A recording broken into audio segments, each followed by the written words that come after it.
fountains and floodgates.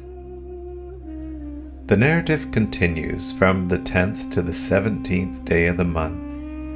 Now Noah was 600 years old when the flood of water came on the earth.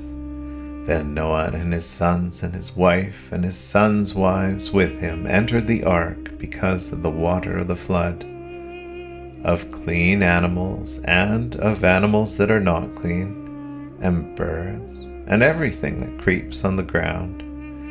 There went into the ark to Noah by twos, male and female, as God had commanded Noah. And it came about after the 7 days that the water of the flood came on the earth.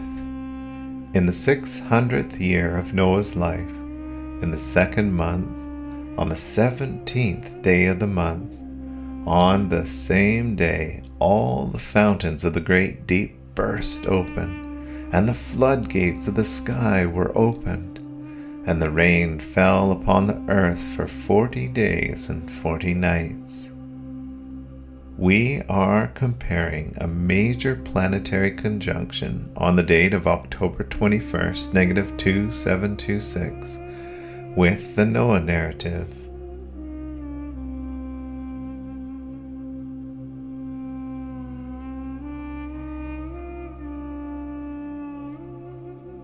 At the start of a flood, the visible solar system has aligned in a rare conjunction as follows: the moon, and right next to the moon, the earth, then the sun, and within the sunset, from Earth's perspective, we find Mercury, Venus, Mars, Jupiter, and Saturn have all aligned.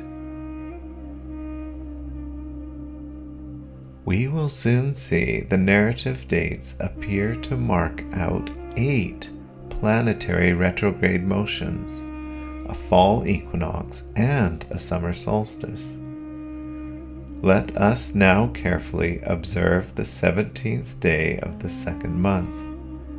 In the west, all 5 visible planets are in conjunction and are being blotted out by the sun. We are now using the Paleo Hebrew alphabet as a calendar tracking system. The conjunction is near the letter Mem, which means water. The area next to Mem is the letter Nun. Nun is over the lamp-like portion of dense stars. These dense stars are now being blotted out by the sun. In the east, the full moon is blotting out the other side of the band of rain-like stars.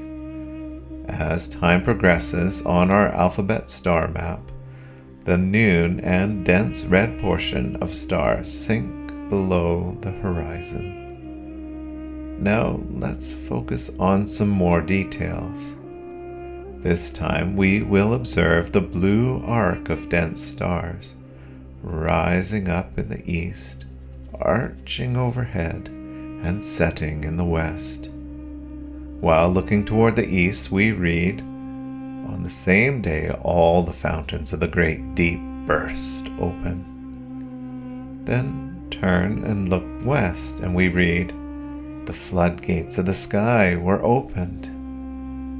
In a sense, the narrative appears to be describing the blue band of stars as a fountain of the great deep bursting open in the east, and as floodgates of the sky in the west. Wait 1 second.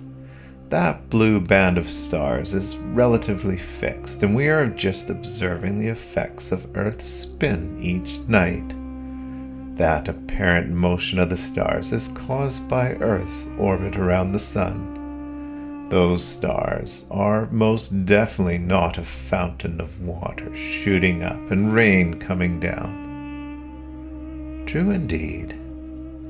Imagine you understand the properties of something complex and realize it is essential that it is taught, remembered, and observed for generations to come. If you were to record the properties down as symbols and numbers in a list, preservation of the data has a higher chance of being lost to time. Today, we have all dealt with data loss. Our so-called technologically advanced magnetic hard drives and flash memory all seem frail. These technologies encode messages in zeros and ones. Then they proceed to fail in less than 10 years. Yet, if you encode your message within a narrative, then it can be guaranteed to be remembered for generations.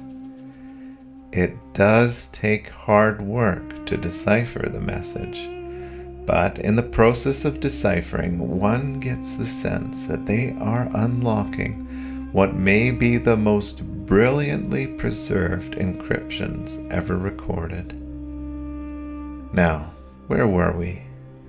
Yes. The blue band of stars acts like a fountain in the east and rain in the west.